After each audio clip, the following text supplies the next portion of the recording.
talk to Dr. Lachlan McIver. From Mila Mila in far north Queensland to Geneva, Switzerland, Dr. Lachlan McIver weaves his journey of practicing medicine with an examination of the most urgent global health crises of our time. Drawn to wild medicine after the death of his father, Lachlan has worked as a rural generalist and public health specialist in some of the most remote places across Australia and the world. From operating on axe wounds to the head, to delivering a baby in the middle of a cyclone and treating severely ill patients with the bare minimum of equipment and supplies, Lachlan shines a light on the struggle of providing healthcare in rural and remote communities. In telling his own story, Dr. Lachlan McIver exposes the reality of the pressures on our patients and health systems the world over.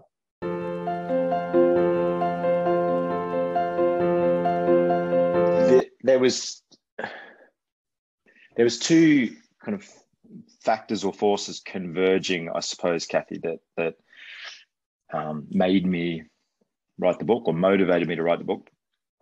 One was that I quite enjoyed the creative pursuit of writing, and this was my first real opportunity to do that in a substantial way. I had always been literary minded, let's say, keen reader and dabbling in poetry and songwriting and whatnot. I'd done quite a lot of writing and over the course of my academic career and PhD thesis and this sort of thing, but felt quite hemmed in by that genre, not limited opportunities for a Baroque turn of phrase in an article in a medical journal, you know what I mean? So I had this opportunity a few years ago with all of that stuff effectively behind me to say, okay, well, let's maybe try and tap into that creative streak if I've got one there and see what I can, make of it. The other things, there was kind of a pull factor, I guess you could say. There was also a pretty significant push factor in that I had spent the majority of my career essentially working on these pretty big, complex topics like health impacts of climate change, drug-resistant infections, Indigenous health inequities. And I really felt that there was not enough information and just accessible stories to raise awareness on these topics out there. There's plenty of stuff in the academic literature. There's policy papers. There's a couple of quite sort of dry books that have been written by serious experts for the general reader, but they're not particularly engaging. You've got to be pretty keen on the topic to give those a go. So I thought, let's try and combine these two things, this interest I have in creative writing with this need or obligation I feel to try and get these messages out there. And so that's how the book was born. So that the memoir is a genre of convenience, really. It's a Trojan horse. Well, from my point of view, there are just so many layers of what you've got to say on so many levels. I found, you talk really about universal healthcare, that's a big one. You talk about equity, you talk about not caring for our health professionals adequately. You talk about grief and loss and the impact on your life. It's quite extraordinary. So I just wanted to share that with you. I picked up all the layers. Diseases and Planetary Health Advisor at MSF Operational Centre Geneva. Grandiose title, I know, but I'm approaching it in a very down-to-earth and humble way, I assure you. I guess the tropical disease side is reasonably self-explanatory. Together with other members of my team, we're supporting our colleagues in our projects around the world dealing with diseases like malaria and cholera and Ebola, which keeps cropping up. But my role, I guess, as indicated by the title, is really more about where the diseases come from and what we can do to minimize the risks or the impacts on human populations of health problems that arise from our interaction between humans, animals, and the environment, and also how we can minimize our own impact on animals and the environment, because we are all very much connected. So in that sense, my role, even as a medical advisor on this topic, goes beyond the diseases spread by mosquitoes or water to include disasters, for example, heat, air pollution, and even to some extent, and I'm trying to push this a little bit, the mental health consequences. So MSF is an international humanitarian medical organisation, I suppose you'd say, that actually had its genesis a little bit with Red Cross. It separated, and you're actually more, you speak without fear or favour when you need to speak up about what's happening in a particular country or a particular issue, correct?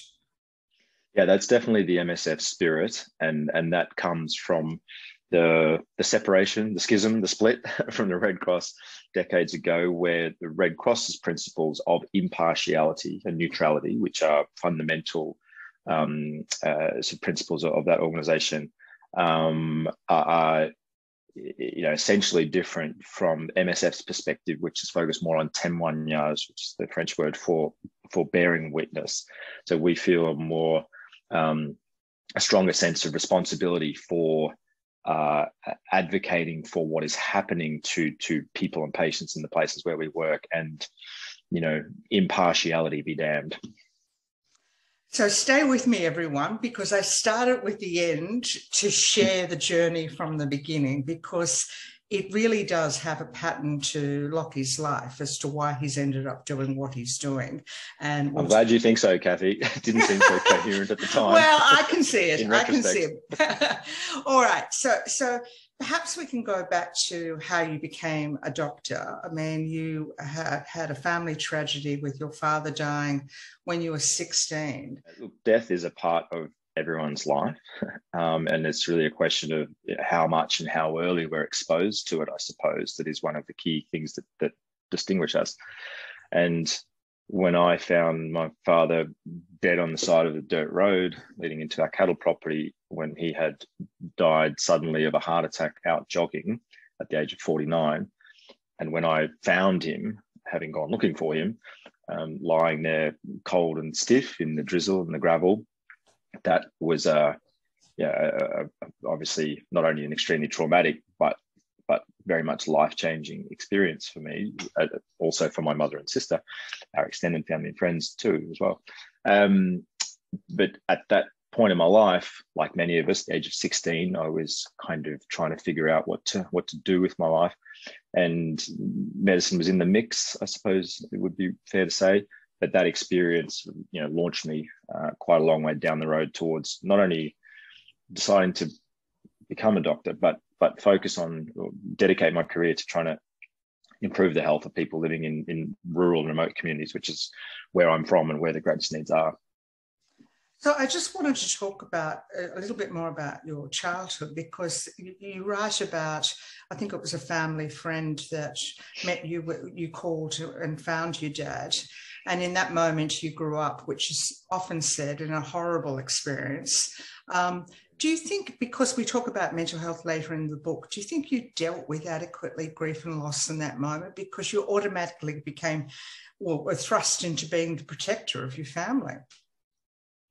Well, yeah, certainly on a more equal footing with my mother, I suppose, in terms of the decision-making responsibilities that we had to shoulder.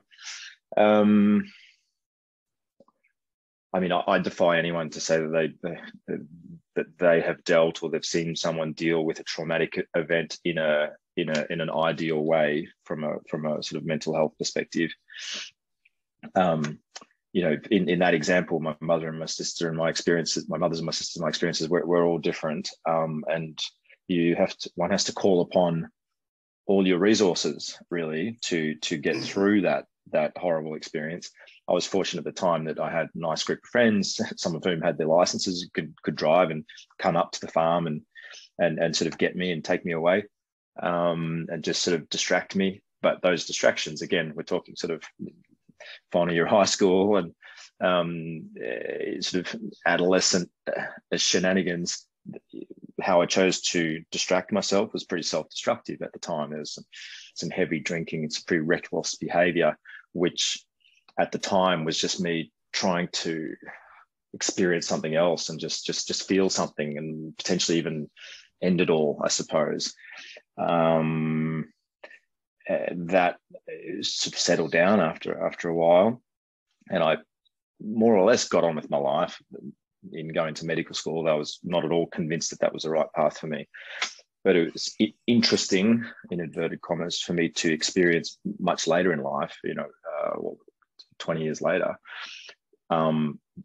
much more clear symptoms and signs of depression, and then recognize very belatedly that was in the background all along, and I wasn't as immune to it as I might have liked to believe. Yeah.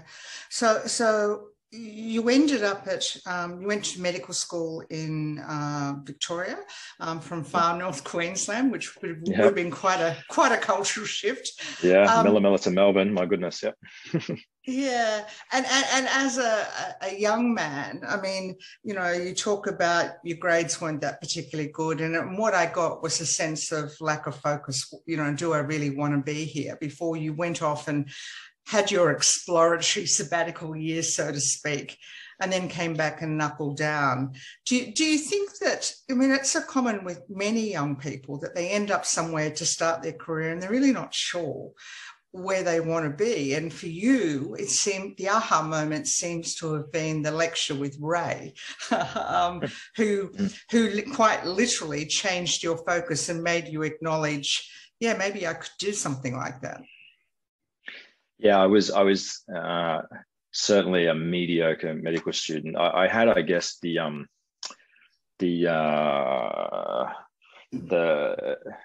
requirement to keep my grades good enough to keep my scholarship, upon which I was dependent, and without which, it would have been quite a different story. So, look, I did okay, but I certainly didn't shine at med school, and really didn't see a path for myself within the very wide field of medicine until, as you say, a couple of particularly significant people popped up towards the end. One of whom was Ray, which honestly, and I hope no one minds when they read the book. Ray is a little bit of a composite character, because I'm trying to. There was definitely a person that I had in mind in describing him, but I was trying to combine the characteristics of the rural generalist that I had encountered up to that point, and sort of have them crystallize in this one particular character appearing towards the end of the med school, which really did happen like this.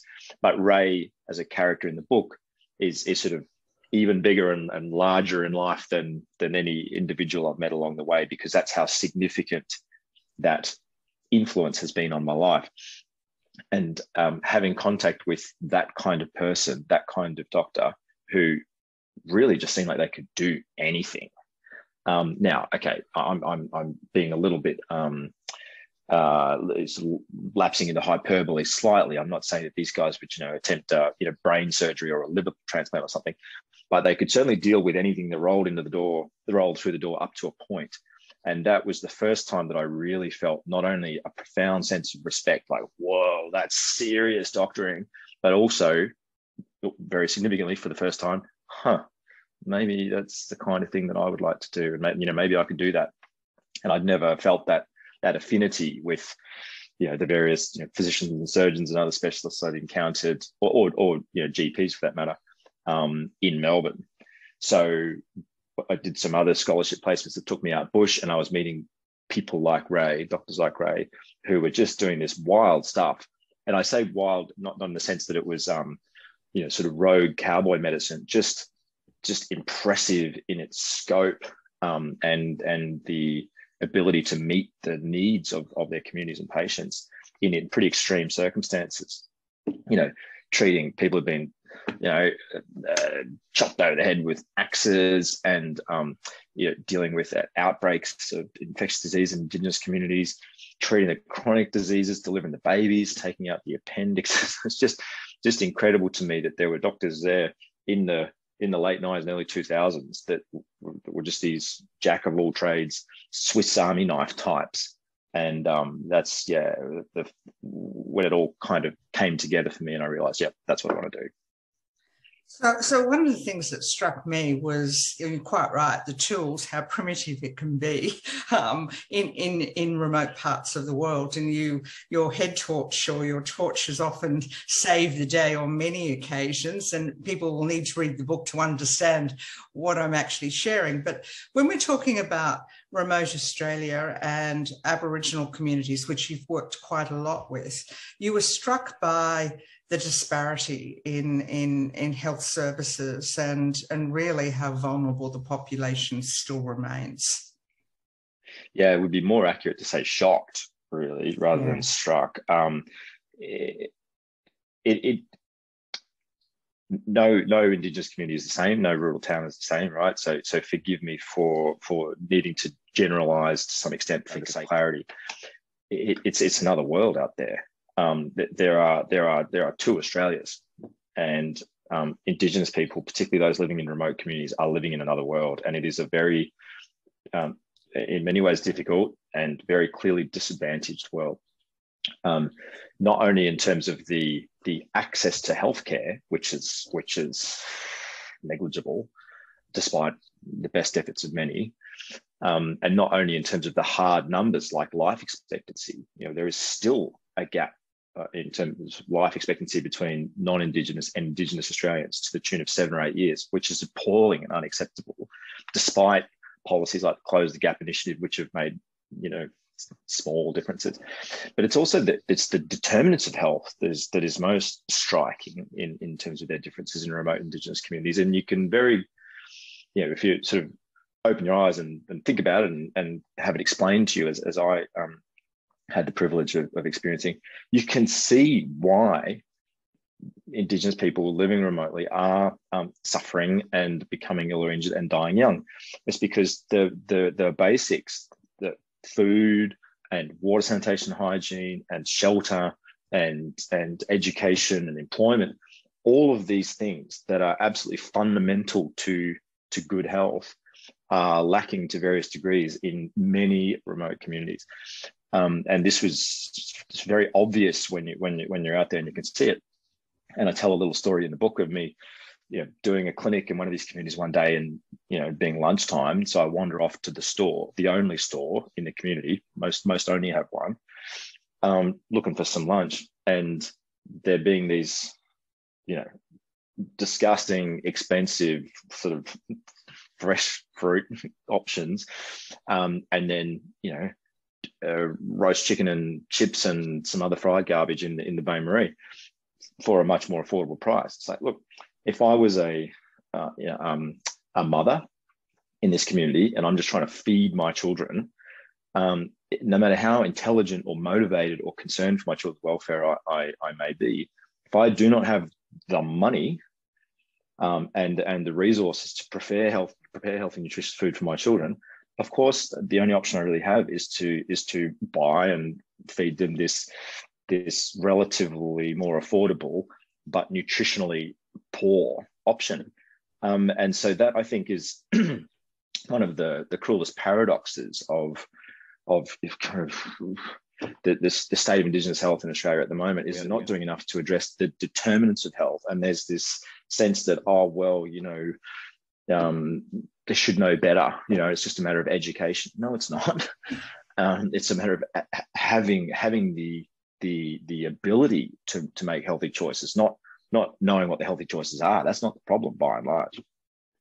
Yeah. And I want to also, sorry, Kathy, I just want to say I am speaking from the position of a non-Indigenous person who has spent some time in Indigenous communities, but I don't claim to be an expert on the topic nor see it from the Indigenous perspective. I just want to make that disclaimer clear. And I think we both agree with that, to be respectful to the community. But you do point out that freighting in fruit and vegetables is just so expensive. Therefore, a shriveled banana or a mouldy apple is not an option that is appetizing to a mother for her children anyway. And I think we need to understand that concept, that we need to give our Aboriginal communities and remote communities, whoever they might be, better access to the same quality of life that other Australians enjoy. Absolutely. And that has been one of the defining principles of my career, I would say. And this is not some highfalutin thing that I have arrived at. This is just something that I was kind of beaten into me as a boy from my parents and grandparents, is that you should treat people as you would wish to be treated. And so, fairness and equity and justice are very, very deeply held principles for me. And so I believe that health is a human right, and we all have the right to be able to make healthy choices and have access to healthcare. And expense should not be an excuse. But it's kind of distilling it down to sort of throwaway phrases like that is of limited utility, I suppose. Some years later, so I was finishing my training with the Australian College of Rural and Remote Medicine. I was doing some research into the causes of avoidable mortality, so avoidable deaths in remote communities around Australia. And it was very clear from that research, when we're looking at data at national level, that not only were the more remote you go, excuse me, the more remote you go, the lower the life expectancy gets and the more avoidable deaths you experience. But that is amplified in Indigenous communities, and the causes for that are those things we were just talking about. It's the food, nutrition, the water, shelter, education, employment, overcrowding, smoking, these kinds of things. So in some ways the issues are clear, but the solutions are only at the very highest level are evident. The detail is just a tangled web of complexity, and I had the opportunity to pursue that. I was doing research at an institute in Washington DC, but it just did my head in. It was too hard, and I came back and essentially abandoned that research because I just could not see a way forward. So changed tack and decided I'd tackle something easy like climate change. Must have rocks in my head, though. Yeah, well, you did do that. I looked at, and I did find it interesting because I've had the opportunity to talk to a number of psychiatrists who are working in the mental health space and climate change. And you talk about outbreak of diseases such as Ross River fever and things that are obvious when floods and cyclones increase. But really, in Australia, that's not being talked about a great deal, the impact on population health of climate change. Well, this is mind-blowing to me, and it is unfortunately that's been the case for going on a couple of decades now, and is one of the main reasons for me wanting to write this book. It's not that there's no information out there on the health impacts of climate change, including in Australia. I've written several papers on the topic myself, but they're for a bit of a niche audience. They're for medical professionals and public health researchers, and academics and the like. And so for me, I am convinced that a better understanding of the health impacts of climate change would be one of the most likely things to motivate people to take the urgent action that we all desperately need to be done to slow, halt, and reverse climate change. There is this sort of persistent, bizarre delusion, this myth that climate change is some distant, abstract thing that's happening, way down the line in the future and probably won't affect me. It's just other people, maybe farmers or people living in islands or deserts or poor people or something. That's garbage. Climate change is already causing, at least a minimum 250,000 avoidable deaths around the world each year. That's the World Health Organization estimate. It's a deliberate underestimate. Only refers to 4 categories of climate change related illness. That's malnutrition, malaria, heat stress, and diarrheal disease. And there are myriad other climate sensitive illnesses, climate sensitive diseases that are causing millions more avoidable deaths per year. Now, if you live in Australia and you have money, then you are likely to be protected to some extent from those impacts, whether it's heat waves or natural disasters or epidemics of climate sensitive infectious diseases. But as we're seeing right now with these, once in a generation or more floods in New South Wales and Victoria, which are following the worst floods in memory, only just a few months prior, Australia is not isolated from these issues. And despite the fact that we are a wealthy, developed country, we are not only vulnerable to these impacts, particularly, unfortunately, if you are poor or you do have pre-existing illnesses or you are elderly or you live remotely. But we are also, and this is the saddest part about it, we are one of the worst contributors to the problem. And so there's these great but horrible world maps that clever academics have developed, showing the size of each country around the world. There's two maps: the size of each country, its contributions to greenhouse gas emissions and climate change, and the impacts. And surprise, surprise, countries like Australia are like overblown in the contribution side, and then tiny little shrunk down in the impact side of things. Whereas Pacific Island countries, developing countries in Southeast Asia, Africa, Latin America are the opposite. I've spent years in the Pacific, living in countries like Fiji, Vanuatu, working in 10 or a dozen other Pacific Island countries around the region. They are already suffering from these effects, and they have contributed essentially nothing to the problem. And that's just not right. Yeah, I think Australia has an arrogant attitude, and it's not relevant to us. And before we move on to the Pacific, because I do want to talk about that, it's sort of common sense that if your house, a whole community is flooded, rats will drown, and rats bring disease. So it doesn't matter how civilized you are, there will be population health ramifications, and we need to accept that. And we probably need to start, we should start taking it a lot more seriously. Similarly, our media reporting, when they're reporting floods, should also be talking population health, and that's not happening at the moment. So tell me about your love affair with Vanuatu, which seems to feature quite a lot in your book. Look, anyone who's been to Vanuatu should have a love affair with that place. I reckon it is incredible. It is. I've been around, Kathy. I've seen the world, seen some stuff, done some things. Vanuatu is the most beautiful country I've ever seen, and I've seen 100 more of the buggers. It has the world's best beaches. It has among the world's best diving. It has officially voted by these bizarre surveys that do the world's happiest people. What's not to love?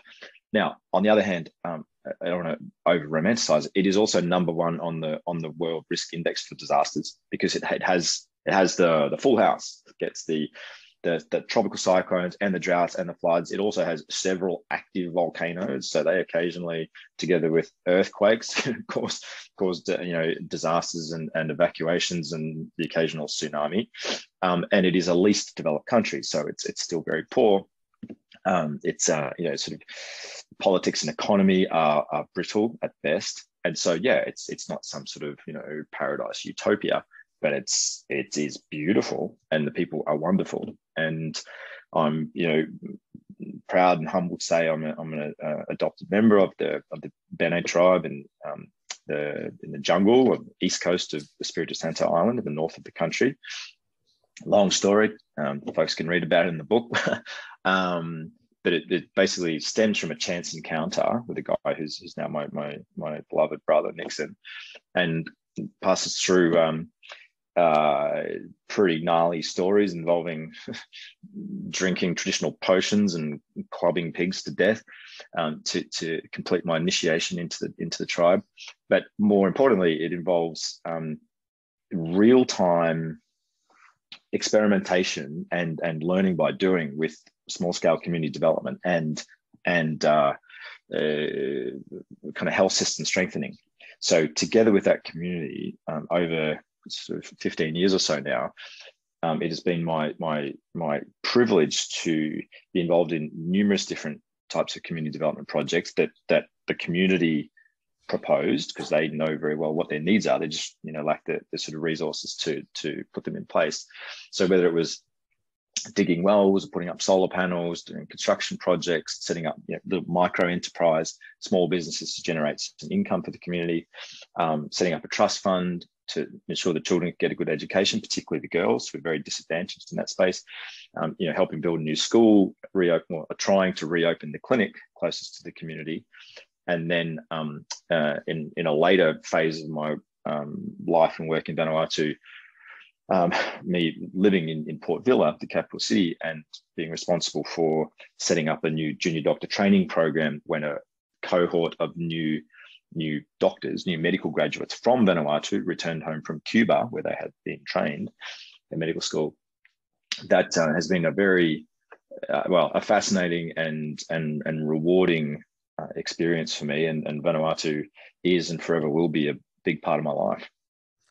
Interesting you mention in your book about Cuban trained doctors, because I had heard about that in terms of PNG, and it was offered as a solution with a project I was working on. But when I read your your background to it, and so that people understand, many people get trained in Cuba, and one of the largest medical schools, I think, if I'm correct, medical training facilities in the world. But you point out the actual clinical skills and language challenges almost need further training, and you've been heavily involved with on the ground helping upskill those new doctors. But there were also problems, as the doctors were basically in the same clothes, weren't being paid, and you had to address that. Now, was that part of the World Health Organization, or was part of the government? I didn't quite understand that. Yeah, look, WHO is quite at arm's length from this phenomenon. So, credit where credit's due to Cuba. The Latin American School of Medicine, which I think is the largest medical school in the world, supported by the Cuban government, offers opportunities for around 100 different countries, developing countries mostly, although weirdly some Americans keep turning up, to have young people go and train as doctors for free. Full board and tuition, but it's basically a doctor factory. So they churn out thousands of graduates every year, and if you can imagine the sort of unwritten hierarchies that are in place there, where if you are from Cuba or a Latin American country, then you are, I guess, understandably, even if it's not fair, given this preference and precedence over the trainees from other countries. And there's so many of them that there's just this oversaturation of medical students. What it means is that if you're, one of two medical students from Tuvalu, and you're there in a class of, hundreds of students from all around the world, not only are you away from home for 7 years, the first year spent learning Spanish, and then spending the next 6 years learning medicine in Spanish in the Cuban system, which is very different, sort of philosophically and in practice from let's say, classical Western medicine, then your understanding of what it means to be a doctor is very different. So in Vanuatu, I was responsible for setting up this program to help integrate these new graduates who are from Vanuatu, but practice Cuban medicine, but have been very much disadvantaged in their training. And while I have tried to give credit where credit's due to the Cuban system, and Cuban doctors, by the way, are very well respected for their clinical skills. Cuban health system functions, bizarrely well, by all accounts. With the life expectancy in Cuba is greater than in the US, as they love to point out, because of the skills of their clinicians. So there's Cuban doctors all around the world, and then there's these graduates of the Cuban medical system returning to their home countries to practice. But the Pacific Island students, we have found, and this is not just in Vanuatu or Tuvalu, but other countries like Kiribati, Solomon Islands, Timor-Leste also, where we've worked, they have not had the same training experience as your typical medical graduate from the Pacific region who tends to train in Fiji or Papua New Guinea. They're the two main regional medical schools. And so that's not the fault of those kids, of those young people, of those new doctors. They are, generally speaking, intelligent, hardworking people. They just have not had the same training experience or exposure as their colleagues. And so they needed to be given the opportunity to kind of have this bridging experience to get to internship. And again, it was a fascinating and rewarding experience for me. And I'm proud to say, several years on, that through the role I had in Vanuatu, which was basically more or less directly employed by the Ministry of Health, but also through the spin-off work that I have been involved in through Rocketship, which is the international health non-profit organization that a few buddies and I set up, specifically focused on improving health in the Pacific region, with a focus on training doctors to become rural generalists, to be able to be specialists in providing care for rural communities, particularly in the outer islands, because in a country like Vanuatu, most of the hospitals in the outer islands have no doctors at all. The intention of sending these young people to train as doctors in Cuba is that they would be sent out to the outer islands and then miraculously fix the problem of health access out there. But these new doctors coming back lacking the skills and training they need to go and do that job. So that's where Rocketship has come in, and we've set up postgraduate training programs in family, community, rural hospital medicine in around 5 Pacific Island countries now. And again, it's been one of the most satisfying things I've done in my career to date. Is Rocketship blossoming? I mean, I think it's a wonderful program. Yeah, look, I'm really proud to say that it has gone from strength to strength over the years, and the pandemic has been tough for everyone, right? But because of the model that we had set up, particularly in collaboration with Fiji National University and the relationship we had with the Kingdom of Tonga, which is where we had been focusing our efforts on training doctors in family medicine over the last few years, we not only survived the pandemic, but we were the only postgraduate medical specialty training program run out of Fiji National University, which is the main regional training provider for the Pacific. We were the only one to survive. All the other specialty training programs got suspended because we had set up this model of remotely delivered medical education. So the Tongan doctors were living and working in their communities in Tonga. And unlike all the other specialties where they require their trainees to move to Fiji, so you've already been away from home for 6-7 years to do your undergraduate degree in medicine. You go home for a couple of years, and if you're one of the lucky ones that gets selected for specialty training, off you go again to another country like Fiji for several more years of postgraduate training. But we'd managed to flip that model so that the doctors could live and work and train in their own countries while continuing to provide care for their own communities. And the model we'd set up, taking full advantage of the sort of limited technology that was available, was to have those Tongan doctors supported by our Rocketship trainer team and the clinical staff, the clinical academics at Fiji National University, to be able to keep going and keep progressing and keep doing their assessments and continue with their learning. So now that things are settling down and we're into the living with COVID era, borders are opening up. It is my sincere hope that Rocketship will be able to expand further to meet the enormous need around the region for more doctors as well as nurses to be well trained as rural generalists and be able to provide that full scope of care that rural and outer island communities desperately need around the region. What many people probably don't realise is that most of the population in the Pacific, not all, but most live rurally. That's where the bulk of communities tend to live. And in some of the life or death situations you describe in the book really does require, as you say, ongoing medical training, because you really are put in situations of life or death and you're using the skills in your hand. And I should imagine relying upon your team. Like you talk greatly about the nurse practitioners that are supporting you often have tremendous skills. And I'm thinking of maternal health that you talk one story about. You had to choose. Well, you were sort of informed that you had a choice between the mother and the child, but that situation didn't play out quite that way while you were caring for them. Yeah, it's late in our chat, Kathy, to be mentioning the title of the book. I suppose maybe you'd be so kind as to mention it in your intro. But the title of the book, Life and Death Decisions, refers to those multiple layers and perspectives. So it refers, of course, to the life and death decisions that we are often faced with as health professionals, doctors, nurses, even health workers. In all communities, but it's kind of amplified in rural and remote communities because we're often the only one. We're not in a big city hospital where you can share the decision making with colleagues and have multidisciplinary team meetings and phone your friend. Yes, we often have access to phones, I suppose, but it's us on the ground making those decisions. And in the scenario you mentioned a moment ago, sometimes you have to make the toughest of tough decisions.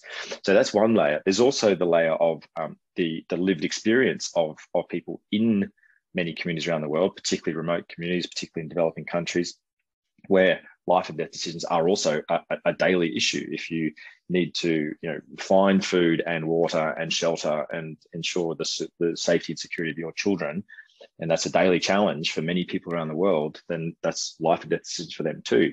Of course, the title also reflects my own personal experiences, confrontations really with the end, not only deaths of loved ones and patients, but with my own mortality, particularly when I got to the edge of the precipice with my depression and seriously contemplated taking my own life.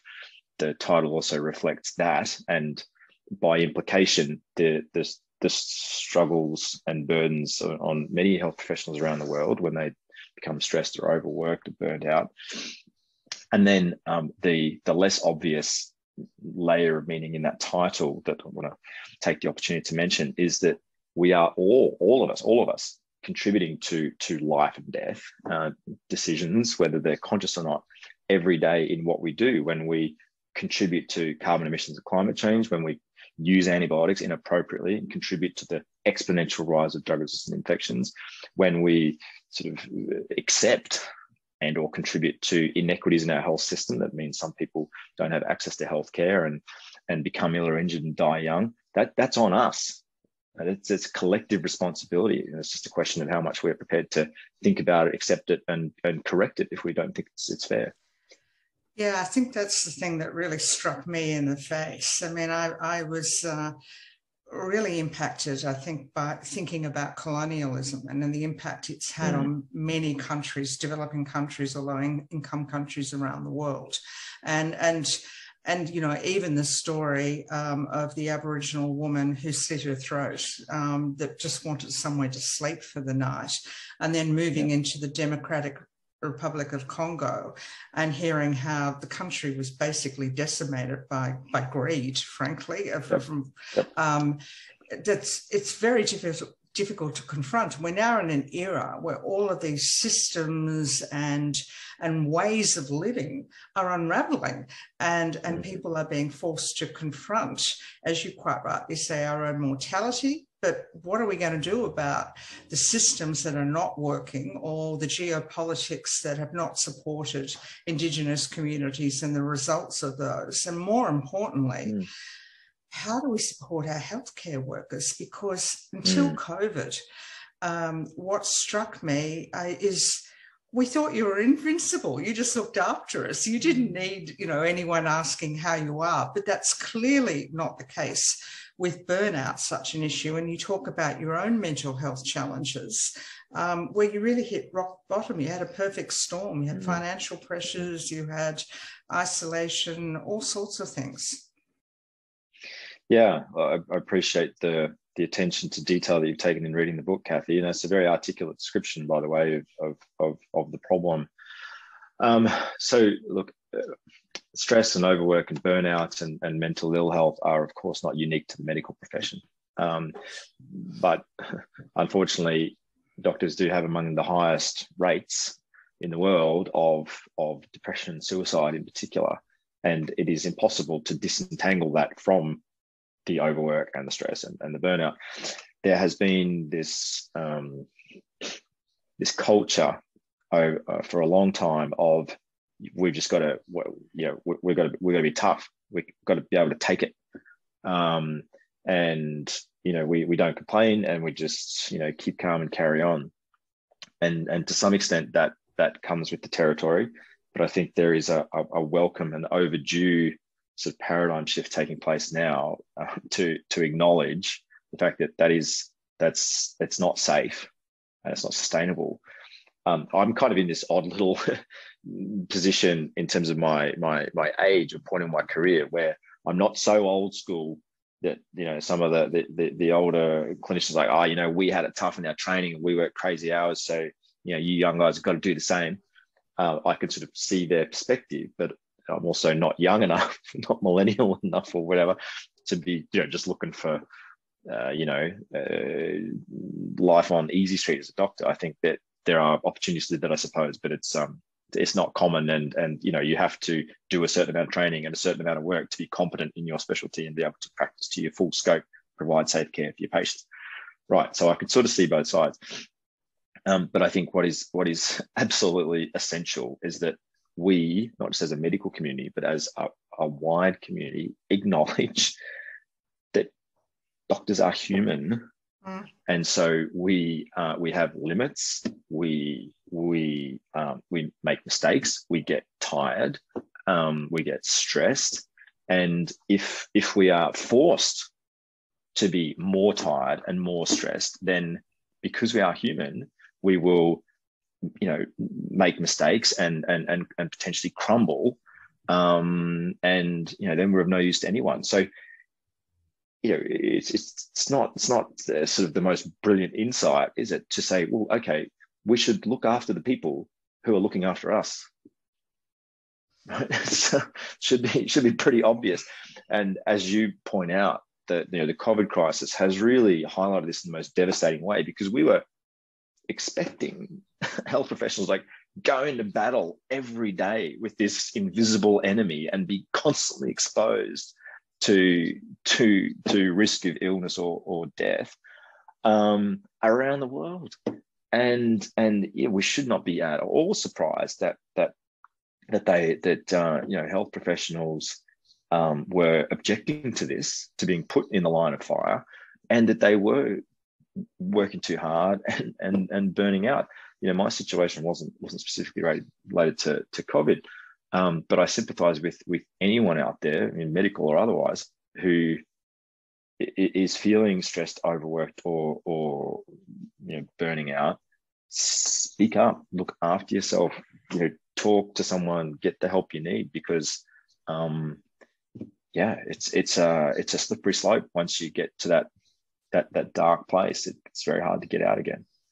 Did you know that the very first Secretary General of the World Health Organization was a psychiatrist? And he infamously coined the phrase, it was him, there is no health without mental health. Right. And that was in the 1960s. And here we are in 2022, almost the end, and we're still having to catch up, that the mind, the brain, and the body are interconnected. And stress and the systems of the body, we can all only cope with so much. And the robotic nature that we have imposed upon wonderful healthcare professionals has to stop. I thought you were extraordinarily brave, and I was grateful for the doctors that I know in you sharing the insights with your psychologist. I thought that was wonderful, because he clearly was risk assessing you on many occasions, but respecting your informed right to look at other alternatives to explore your mental health. And you talk about psychedelics, which I don't know very much about, although I do know a lot of psychiatrists are now starting to talk about it. Did you find it valuable? Well, first of all, Kathy, let me say, I think this idea or notion that mental health is somehow taboo is ludicrous, and hopefully we have moved beyond that. I think in Australian culture, particularly as a reluctantly concede, I'm middle-aged men are notorious for being very reluctant to talk about their mental health. I think if my infinitesimal drop in the ocean contribution to this is to be open about my own experiences, then that is literally the least I can do. It just doesn't make sense to me anymore that we would be, reluctant or unwilling to talk about, mental ill health, mental illness, psychological disorders, whatever. I wouldn't be embarrassed to tell someone I had pneumonia or a broken leg, so why should I be embarrassed to talk about my depression? So yeah, I'm open about it, and I really think that people should be encouraged but not forced to be open about it. It's important there is just the safe space created and the resources made available for people to get the help they need. And that help, in 2022 should include not only a GP, not only a psychologist, not only whatever kind of counselling and support from loved ones that can be made available to the person. But where it is appropriate and where it's considered necessary, pharmacological options as well. And we have antidepressants, for example, that've been around for a while. They are effective to a degree for some people, but we also have this real explosion, this renaissance is more accurate in research and evidence into the therapeutic potential of psychedelics for a variety of psychological and psychiatric conditions. And this research it'd been around in Western medicine for decades, going back to the 50s and 60s. Then it was suppressed for the most cynical and racist of reasons, particularly by the American political system throughout the 70s and 80s. And we're just seeing this sort of reemergence and resurgence now of evidence on the topic.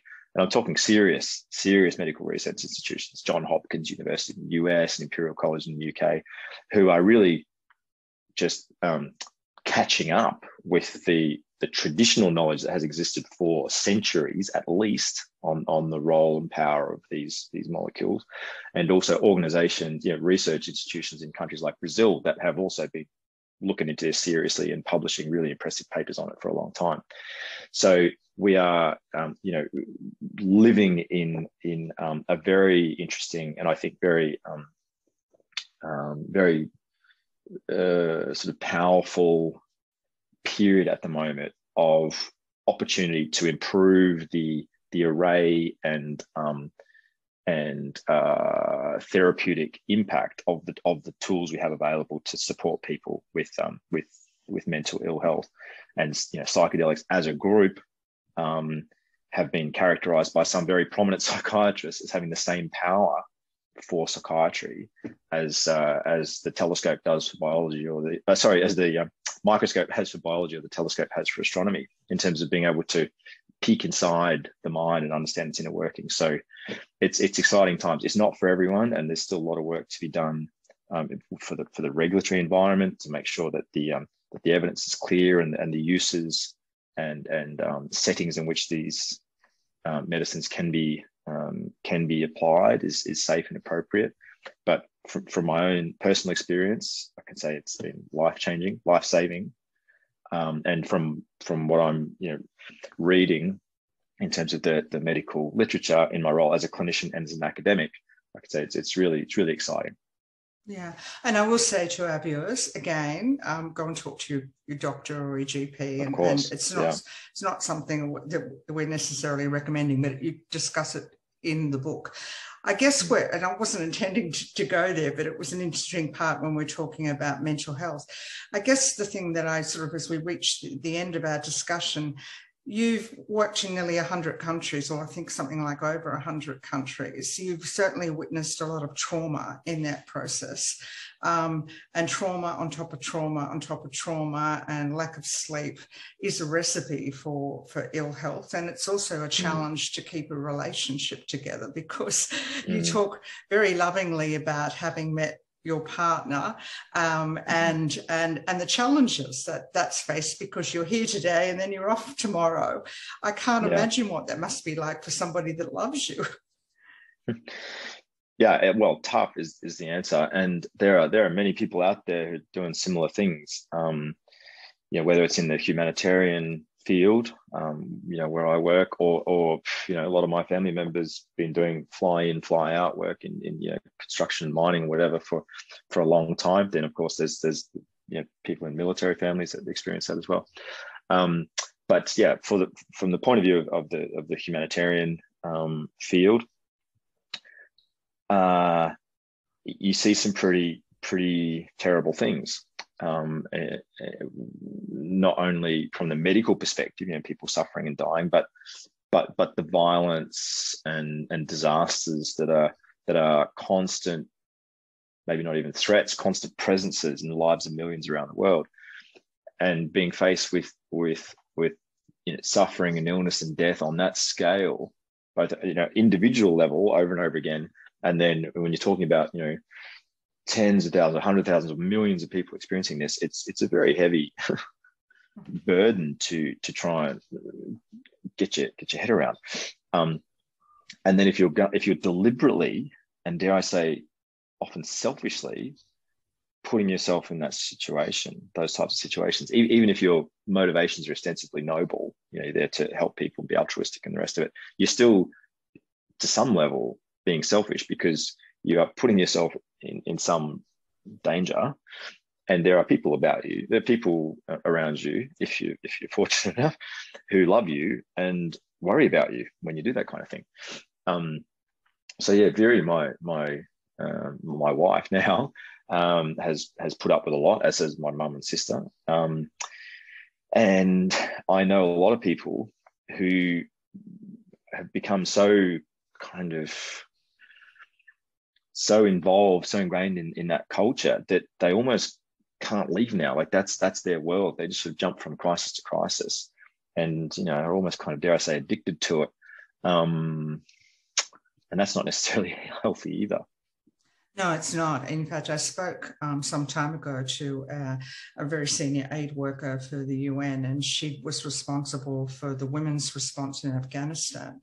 And I was mortified to learn that there was no debriefing or supervision or anything when people going into those sorts of circumstances. You sort of touched on it a little bit. It's just so important that you give the people the opportunity to express what's happened and seeing such trauma. I just wanted to ask you about universal health coverage, climate change, access and equity, big subjects. Can we solve it? I mean, it all comes down to health, all of it. Look, I have to remain optimistic, Kathy, otherwise I'd never get out of bed. And so despite all the evidence that I have seen against it, I have to believe that we can find the solutions to correct the imbalances that exist in our health system, to enable healthcare to be more accessible and health outcomes to be more equitable. I have to believe that we can, it's not a matter of finding solutions, it's committing to the solutions, acting on the solutions to these global crises of climate change and antimicrobial resistance, already causing millions of avoidable deaths around the world every year, increasing by orders of magnitude over the coming decades. I have to believe that it's not so much a matter of whether we can, it's that we will. And this is the rub. The key limiting factor in taking the action we need to solve these problems is human nature, because we are inherently pretty bloody selfish. Yeah. And we might care about other people to some extent, but we don't quite care enough to be willing to sacrifice even a tiny little bit. Again, forgive me for generalizing. All right? Many people are beautiful souls and help people as much as they can. But as a society, we are so motivated by our own self-interest in the here and now that we are bizarrely unwilling to act in the interests of our future selves or our future generations.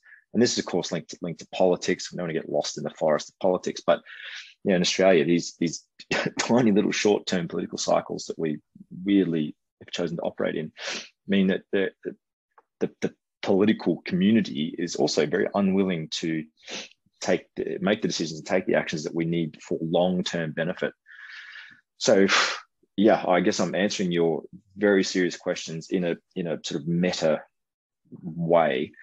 I think it is possible to solve or resolve these issues, but it would take courage and informed decision making, both of which seem to be lacking a little at the moment. Yeah, which leads me to our two last questions, because you touched about, we're all in this together, is what does spirituality mean to you? You've seen a lot of life, you've seen a lot of death. And how do you look after yourself? Because self-care is an important part of this. I'll answer the second one first, if that's okay, Kathy. The self-care part for me is really acting on the hard lessons that I have learned about where my limits lie and what I need to do to avoid exceeding them again. And so it's a very humbling experience to have breakdown. And I know that sounds a bit flippant, but I really mean it. It's one of the most humbling experiences you can have. But now I'm much more aware of the warning signs, which I should have been before. But anyway, better late than never. And I'm still a bit oblivious at times to when I am, tired or irritable or out of shape, or having one too many wines or whatever. But generally speaking, I have a bit more insight into that, and I try and listen to my body and my mind, and have the willingness to say no to things. That's also in relation to the overwork, stress, and burnout stuff. I had thought for a long time in my adult life that I could just keep piling things on my plate and I'd be fine, because up until that point I had been fine until I wasn't, and I completely caved in on myself like a neutron star. So yeah, just being more aware and considerate and compassionate to myself, listening to my body, and being aware of what I can manage, and also acting more consciously on what are my priorities. Yeah, there are many important things in the world. I'm a doctor, right? Treating patients is important. I'm also, a human alive today. Acting on climate change is important. There are a lot of important things, but you can only do so much. You've got to pick your battles. And at the end of the day, or at the end of our lives, what are we going to look back on and say, yeah, well, I'm glad I spent time on that. And should I have invested so much time in that? That's how I'm trying to live a bit more consciously. And I guess that links to the first question around spirituality. So I was born and raised a Catholic, but kind of abandoned that. But that hasn't meant that I have lost touch with the idea of connectedness or community. I'm more focused on my connectedness to the natural world, I guess, these days. Not that I'm giving up on humans, but there's more to life than humanity alone, and humans as a species are, not the most positive influence in many ways. But I guess if I had to sum it up in one sentence, my spirituality is defined by my acknowledgement of death as a lens by which to view my life. And so the more I think about death, not in a sort of just self-defeatingly morbid way, but just in a conscious way, the more I find it useful to just recalibrate how I'm living my life and appreciating how precious every moment, every day is. I know that might sound a bit glib, but I really do mean it sincerely. Thank you, Lachlan, for joining us and for sharing your life of meaning and purpose.